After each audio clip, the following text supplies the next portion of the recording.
Hello everyone, my self mister Daya Sahu. आज मैं आप लोगों को स्टडी कराने वाला हूं class 12th physics chapter 9B refraction through plane surface. तो समतल पृष्ठ द्वारा प्रकाश का अपवर्तन। तो सबसे पहले प्रकाश का अपवर्तन, तो इसमें हम लोग प्रकाश को जान लेते हैं। प्रकाश जो होता है ऊर्जा का रूप होता है, ऊर्जा का रूप होता है, ऊर्जा का एक रूप होता है जो हमें देखने में सहायता प्रदान करता है, हमारी वृद्धि में सहायता प्रदान करता है और समस्त ब्रह्मांड की जीव जंतुओं को देखने की शक्ति प्रदान करता है। चलिए आगे बढ़ते हैं हम लोग। प्रकाश का अपवर्तन क्या होता है? फिर जब कोई प्रकाश किरण एक पारदर्शी माध्यम से दूसरे पारदर्शी माध्यम में गमन करती है तो वह अपने मार्ग से विचलित हो जाती है, हट जाती है। क्लियर है? यही कहलाता है प्रकाश का अपवर्तन। मान लेते हैं कोई प्रकाश किरण एक माध्यम से ये दूसरे माध्यम में गमन कर रही है, तो ये अपने मार्ग से हट रही है। जाना था इनको सीधा, लेकिन अपने मार्ग से ये हट रही है। यही प्रकाश का अपवर्तन कहलाता है। ऊपर वाला अगर माध्यम 1 है, नीचे वाला माध्यम 2 है। अब देखिए ये आपतित किरण हो गया और ये हो गया इसका परावर्तित किरण। अब अपनी सुविधा के लिए इस पर हम लोग ले लेते हैं अभिलंब। अभिलंब तो देखिए माध्यम, दो तरह के माध्यम होना अति आवश्यक है। माध्यम दो तरह का होना अति आवश्यक है। तो माध्यम दो प्रकार के होते हैं। माध्यम दो प्रकार के होते हैं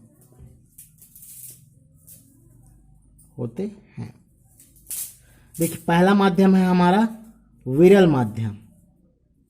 विरल माध्यम, तो विरल माध्यम क्या हो जाएगा? जैसे हवा है, हवा से कांच में प्रवेश करेंगे तो हवा विरल माध्यम हो जाएगा कांच की अपेक्षा। हवा से जल में प्रवेश करेंगे तो हवा हो जाएगा जल की अपेक्षा विरल माध्यम। और सेकंड है हमारा सघन माध्यम।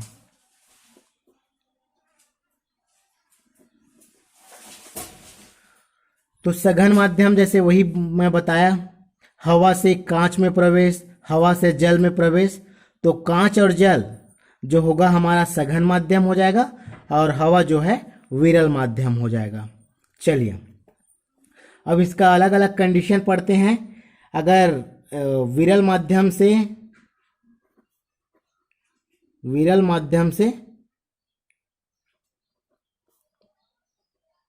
सघन माध्यम में,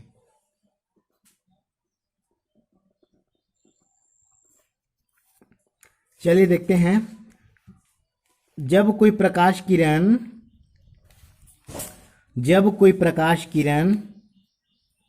विरल माध्यम से, ये मान लेते हैं ये ऊपर वाला है हमारा विरल माध्यम, हवा ले लेते हैं, चलिए एयर। जब कोई प्रकाश किरण विरल माध्यम से सघन माध्यम में प्रवेश कर रही है, सघन माध्यम में प्रवेश कर रही है, ये प्रवेश करा देते हैं और बना देते हैं ये अभिलंब। तो हम पाते हैं कि जब कोई प्रकाश किरण विरल माध्यम से सघन माध्यम में प्रवेश करता है तो वह अभिलंब की ओर झुक जाता है, वह अभिलंब की ओर झुक जाता है। जो इसका स्पीड रहेगा वो स्पीड भी कम हो जाएगा, सघन माध्यम में आएगा तो चाल अर्थात चाल कम हो जाएगा। जो नहीं चेंज होगा वो है आवृत्ति, बस चेंज नहीं होगा। फ्रीक्वेंसी बस प्रकाश का चेंज नहीं होता, बाकी सब चीज, इनका दिशा, इनका गति, सब चीज चेंज हो जाता है। विरल माध्यम से सघन माध्यम में आए या सघन माध्यम से विरल माध्यम में जाए। और एक चीज कंडीशन है पहचानने के लिए, जब कोई प्रकाश किरण विरल माध्यम से सघन माध्यम में आता है तो यह अभिलंब की ओर झुक जाता है। मोस्ट आईएमपी है ये जो चीज है, अभिलंब की ओर झुक जाता है। यही विरल माध्यम से सघन माध्यम में अपवर्तन कहलाता है। चलिए सेकंड कंडीशन देखते हैं। सेकंड कंडीशन में सघन माध्यम से विरल माध्यम में प्रकाश का अपवर्तन। चलिए यही चीज ले लेते हैं, एयर ले लेते हैं और इसको ले लेते हैं ग्लास या वाटर। तो जब कोई प्रकाश किरण इधर से आपतित हो रहा है नीचे से,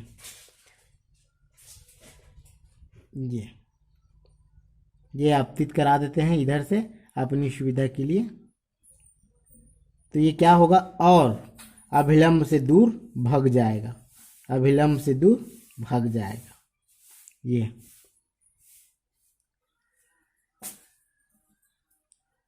इंसिडेंट रे, आपतित किरण, और ये हो जाएगा आपका रिफ्रैक्टेड रे, परावर्तित किरण।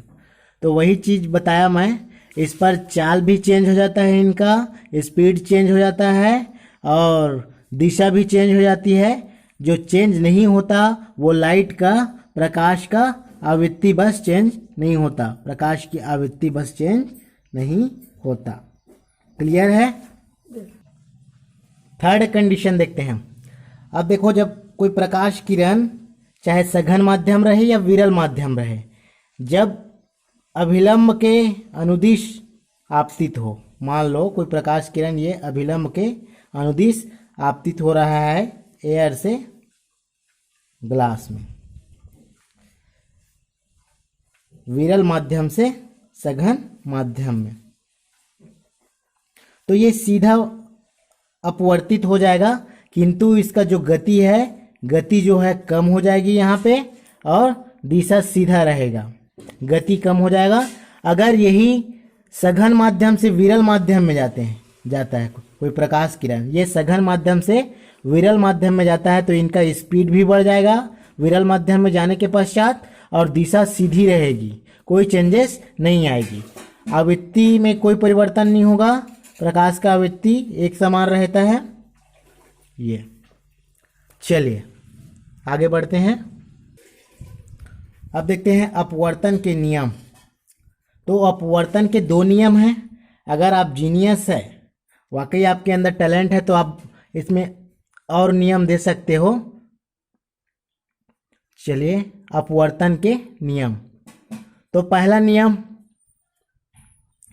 देखिए, आपतित किरण लेते हैं इसको, आपतित किरण और ये परावर्तित किरण, और अभिलंब इसी सीधा में है, तो अभिलंब तीनों एक ही तल पे स्थित होते हैं। आपतित किरण,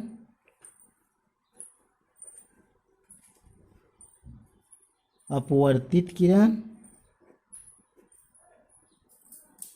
तथा अभिलंब एक ही तल पे स्थित होते हैं,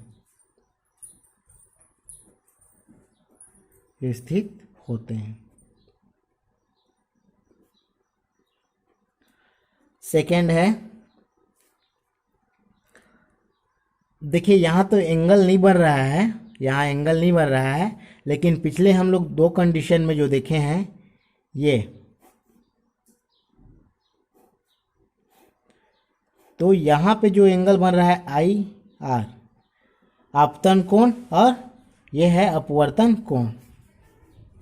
तो आपतन कोण और अपवर्तन कोण की ज्या एक नियतांक होता है, जिसको म्यू से शो करते हैं, sine i upon sine r. यह है इसका सेकंड नियम, जिसको स्नेल का नियम भी बोलते हैं, स्नेल का नियम। ये इसको माध्यम का अपवर्तनांक भी बोलते हैं, म्यू को। तो ये दो नियम एकदम नेसेसरी है प्रकाश के अपवर्तन के लिए। अब देखिए प्रकाश के अपवर्तन हो गया। अब म्यू जो है अपवर्तनांक कहलाता है। अगर कोई माध्यम एक माध्यम से दूसरे माध्यम में जा रहा है तो इसको हम लोग इस प्रकार से भी शो कर सकते हैं, 1 2, दूसरे माध्यम के सापेक्ष पहले माध्यम का अपवर्तनांक दूसरे माध्यम के सापेक्ष पहले माध्यम का सापेक्ष पहले माध्यम का अपवर्तनांक।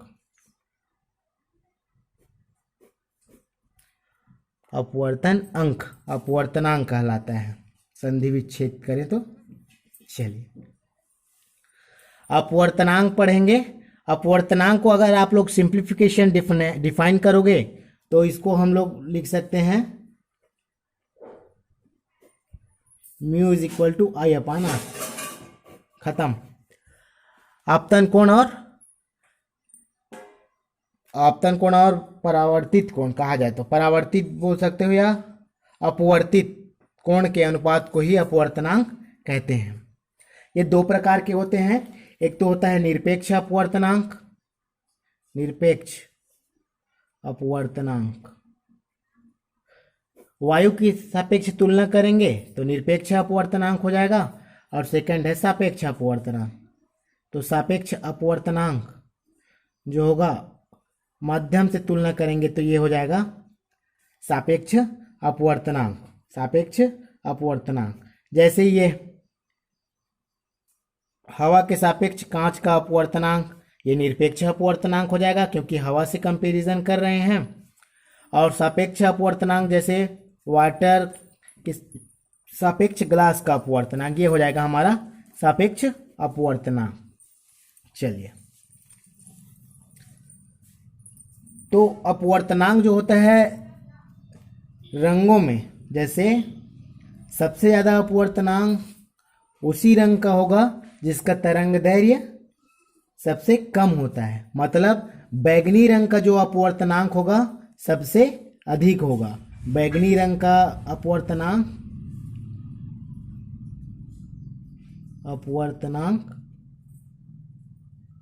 सर्वाधिक। क्यों? क्योंकि इसका तरंग दैर्घ्य कम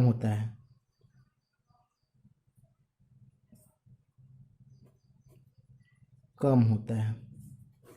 इसी प्रकार लाल रंग का जो अपवर्तनांक होगा वो सबसे कम होगा क्योंकि इसका जो तरंग दैर्घ्य है वो सबसे ज़्यादा होता है। Thank you everyone, thank you very much. ताप बढ़ने पर जो है अपवर्तनांक घटता है। ताप बढ़ने पर